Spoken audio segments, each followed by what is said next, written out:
All right, let's jump right into this explainer. Have you ever wondered why simulating reality, like, say, the invisible wireless data keeping your phone connected right this second, or that hyper-realistic light bouncing around in a modern video game, requires so much computing power that it literally bottlenecks our machines? It's wild, right?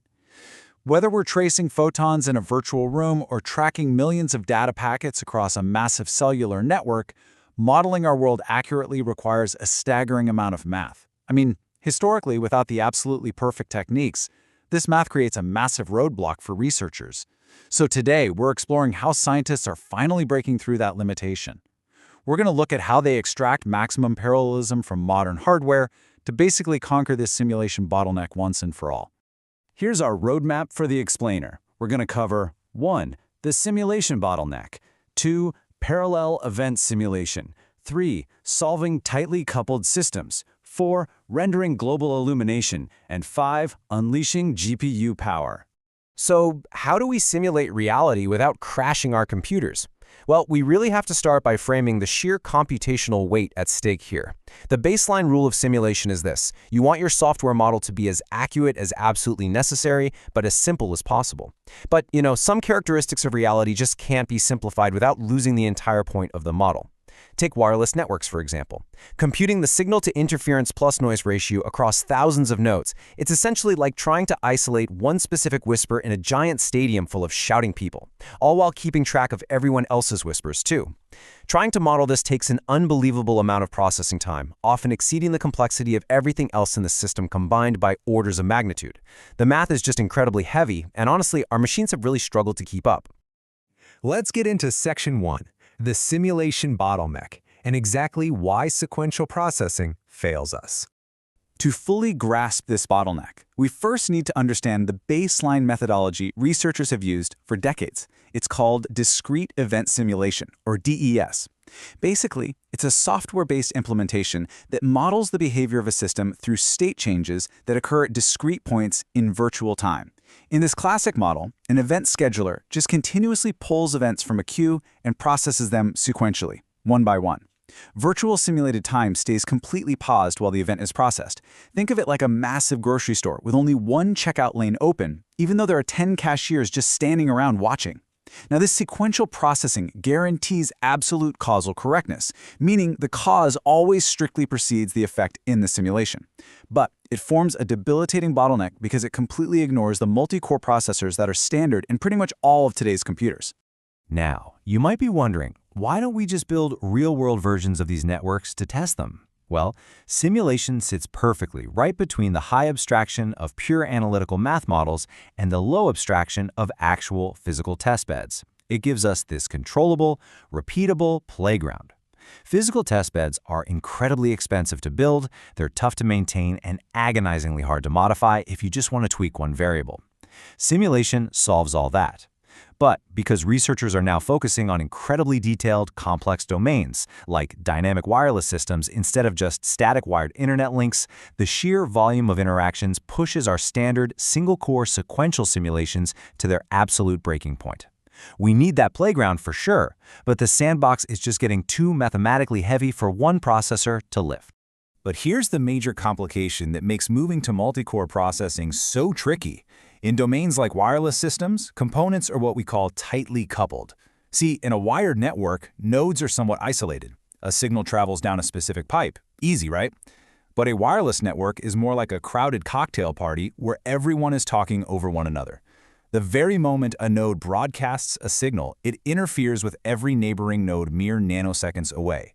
This tight coupling means computational events are highly dependent on one another. If a parallel simulation splits the work across different cores and guesses the event order wrong, boom, you get a causal violation. A signal might be received before it was ever even sent. This completely invalidates the physics of the model and ruins the entire study, meaning all that massive computational effort was literally for nothing. Which brings us to Section 2, Parallel Event Simulation, and how we start splitting the workload. So how do we actually split this workload across modern multi-core systems? The crucial point here is that to maintain that absolute causal correctness, making sure event A correctly happens before event B, systems historically had to choose between conservative weighting or optimistic guessing. Conservative synchronization strictly avoids errors by forcing the processors to wait until an event is proven completely independent. But with our cocktail party of tightly coupled wireless nodes, processors end up spending way more time just waiting around for clearance than actually working.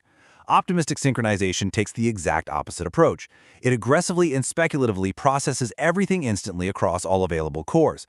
The downside? When a causal violation inevitably happens, the computer essentially has to travel back in time. It burns huge amounts of precious memory to roll back the system's state, or worse, it performs grueling, painfully slow reverse computations to mathematically undo its own mistakes. Bottom line, both options have major efficiency flaws. Let's dive into Section 3, Solving Tightly Coupled Systems, where we'll look at 4 breakthrough contributions. To actually solve this for multi-core processors, we turn to a pivotal doctoral thesis by researcher George Johannes Kunz. He organizes his massive thesis into 4 distinct contributions designed to extract maximum parallelism without breaking that all-important causal correctness. First, he introduces parallel expanded event simulation. Because traditional simulation events happen instantaneously, they kind of hide their dependencies. Kunz assigns actual simulated time durations to events to reveal exactly how they overlap. Second is probabilistic synchronization. Instead of strictly waiting or blindly guessing, this mechanism basically teaches the system to act like a smart traffic cop. It actively learns event dependencies at runtime using the shared memory of multi-core processors, making highly educated decisions on when it's safe to process in parallel. Third is multi-level parallelism, which taps into the massive, specialized power of GPUs to run entire parameter studies simultaneously. And finally, he outlines a performance analysis methodology using mixed-integer linear programs to automatically pinpoint exactly which specific events are still causing processing bottlenecks. What makes this whole architecture so brilliant is how these 4 solutions structurally interlock. The core idea of expanding an event's duration acts as the firm, conservative foundation for the other techniques. It perfectly feeds into the probabilistic synchronization engine, safely guiding that smart traffic cop on when the system should be safely optimistic and when it absolutely must be conservative to avoid those disastrous time travel rollbacks. Plus, that foundational event expansion directly informs the multi-level parallelism on the GPU. It dictates exactly how to group independent events together so they can be processed in massive, simultaneous batches without stepping on each other's toes. And these concepts aren't just theoretical, they're actually put into practice in the Horizon framework. Horizon is specifically tailored to exploit multi-core shared memory rather than relying on slow network clusters. If you're familiar with older distributed simulation models, they would chop the simulation up and pass the pieces over a painfully slow network connection to entirely different computers. The latency was just a killer. Well, Horizon ignores that entirely. Instead, it utilizes a highly efficient, centralized architecture right on a single multi-core machine. It looks at the shared, ultra-fast local memory, identifies the safe independent events, and dynamically hands them out to a pool of worker threads. This results in far greater resource utilization, vastly outperforming those clunky, traditional distributed cluster methodologies. Moving on to Section 4, Rendering Global Illumination, where we apply this exact same parallelism to light. This brings us to a really fascinating parallel, because whether it's wireless signals or beams of light, waves bounce and interfere. Just like network simulations, rendering realistic dynamic light used to immediately max out sequential processors. This led graphics researchers to create Dynamic Diffuse Global Illumination, or DDGI. Tracing how light beams bounce off changing, moving surfaces in a video game or a 3D architectural environment requires an unfathomable amount of math. Researchers desperately needed a way to compute this realistic bouncing light without hitting a massive simulation bottleneck. DDGI solves this by using a highly compact encoding of the entire scene's irradiance field. Basically, think of it as a 3D heat map of exactly where all the light energy is currently gathered at any given microsecond. And finally, Section 5, Unleashing GPU Power to Solve the Visual Bottleneck.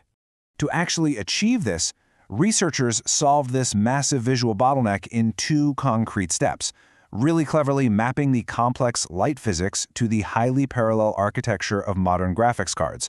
First, they compute that dynamic irradiance field, our 3D heat map, using geometric ray tracing combined with a highly specialized GPU memory layout. By carefully arranging how data sits in the GPU's physical memory, they make sure thousands of processors are constantly fed with information without stalling out. Second, they execute a robust filtered query. This means they dynamically sample the light data using a visibility-aware, moment-based interpolant. What does that mean in plain English? It just ensures that light behaves correctly and doesn't magically bleed through solid walls when characters or objects move around in the virtual scene. By leveraging geometric ray tracing directly on the parallel structure of the GPU, they totally eliminate the memory-hogging spherical textures of the past. A really major breakthrough here is that absolutely no downsampling is required. This is a massive win, folks, because it means we aren't heavily compressing and ruining the visual data just to force it to fit into limited memory constraints. Because the computational load is spread so efficiently across the multi-core GPU structure, the system can dynamically apply the exact appropriate high-quality sampling rate on the fly. It delivers stunning visual fidelity without bogging down the entire system. This just goes to prove that whether we're simulating data packets or light rays, parallel multi-core and GPU systems are fundamentally changing how we mathematically model reality. As Majerjic and the other graphics researchers concluded, this rendering method robustly handles scenes regardless of their geometric or radiometric complexity. It's just a stunning, elegant solution utilizing raw parallel processing. What we're really seeing here is how Kuhn's networking thesis and Majerjic's graphical rendering research are truly two sides of the same mathematical coin. They are both defeating sequential bottlenecks by fully embracing modern parallel architecture. By restructuring our math to embrace multi-core parallelism, we have finally conquered the bottleneck that kept our simulations slow and constrained. Whether we're rendering hyper-realistic light in real time or predicting the chaotic behavior of massive, tightly coupled wireless networks, parallel execution is the key. As our processing cores continue to multiply exponentially, we are no longer limited by the math, but really just by our imagination. So I'll leave you with this. What incredible, complex reality will we simulate next? Thank you so much for exploring this with me on this explainer. Keep wondering what we'll model next.